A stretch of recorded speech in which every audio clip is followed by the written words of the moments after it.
ಕನ್ನಡ ಜಿಲ್ಲಾ ಎಸ್ಪಿಗೆ ಏನು ದೂರಾರ್ಜಿ ಕೊಡಕ್ಕೆ ಹೋಗ್ತಾ ಇದ್ದೀನಿ ಅಂತಂದರೆ, ಸೌಜನ್ಯ ಪ್ರಕರಣಕ್ಕೆ ನಿಜವಾದ ಆರೋಪಿ ಯಾರನ್ನೋರ ಬಗ್ಗೆ. ಸೊ ನನ್ನ ಬಳಿ ಇರತಕ್ಕಂಥ ಸಾಕ್ಷ್ಯಗಳನ್ನು ಗಮನಿಸಿದಾಗ ಸ್ಪಷ್ಟವಾಗಿ ಕಂಡು ಬರ್ತದೆ. ಸೌಜನ್ಯಗಳ ಕೊಲೆ ಮಾಡಿರೋಂಥದ್ದು ಅವರ ಸೋದರ ಮಾವ ವಿಠಲ್ ಗೌಡ. ಸೊ ಅದಕ್ಕೆ ಪೂರಕವಾಗಿ ಸಾಕಷ್ಟು ಸಾಕ್ಷ್ಯಗಳು ಅಂದರೆ, ಯಾವುದೇ ಇಂಥ ಗಂಭೀರ ಪ್ರಕರಣದಲ್ಲಿ ಮೊದಲು ಗಮನಿಸಬೇಕಾಗಿದ್ದು ಆರೋಪಿಗೆ ಉದ್ದೇಶ ಇದೆಯಾ ಇಲ್ವನ್ನೋದು.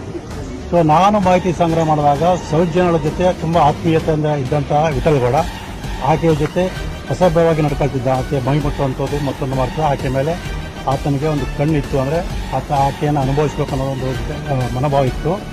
ಆ ಕಾರಣದಿಂದಲೇ ಆಕೆಯ ಮೇಲೆ ಲೈಂಗಿಕ ದೌರ್ಜನ್ಯ ನಡೆಸಕ್ಕೆ ಹೋಗಿದ್ದಾನೆ.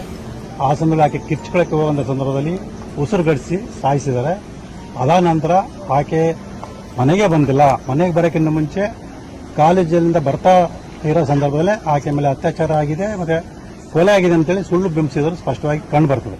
ಸೊ ಅದಕ್ಕಿರತಕ್ಕಂಥ ಎಲ್ಲ ಸಾಕ್ಷ್ಯಗಳನ್ನು ಆಧರಿಸಿ ನಾನು ಇವತ್ತು ದಕ್ಷಿಣ ಕನ್ನಡ ಜಿಲ್ಲೆಯ SP ಅವರಿಗೆ ಒಂದು ದೂರರ್ಜನೆ ಕೊಡ್ತಾ ಇದ್ದೀನಿ.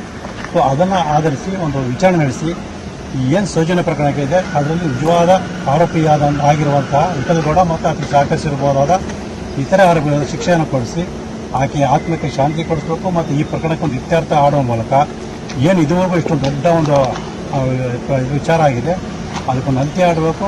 ಏನೆಲ್ಲ ಇಡೀ ಕರ್ನಾಟಕ ಜನ ಸೌಜನ್ಯಕ್ಕೆ ನ್ಯಾಯ ಸಿಗಬೇಕು ಅಂತಂದರೆ ಆಕೆ ನ್ಯಾಯ ಸಿಗಬೇಕು ಅಂದರೆ ಏನನ್ನ ದೂರರ್ಜನೆ ಆಧರಿಸಿ ಒಂದು ಸ್ಪಷ್ಟವಾದ ರೀತಿಯಲ್ಲಿ ಸರಿಯಾದ ರೀತಿ ತನಿಖೆ ನಡೆಸಿದರೆ ಖಂಡಿತವಾಗಲೂ ವಿಠಲ್ ಗೌಡ ಕೊಲೆ ಆರೋಪಿ ಸ್ಪಷ್ಟವಾಗಿ ಗೊತ್ತಾಗುತ್ತೆ.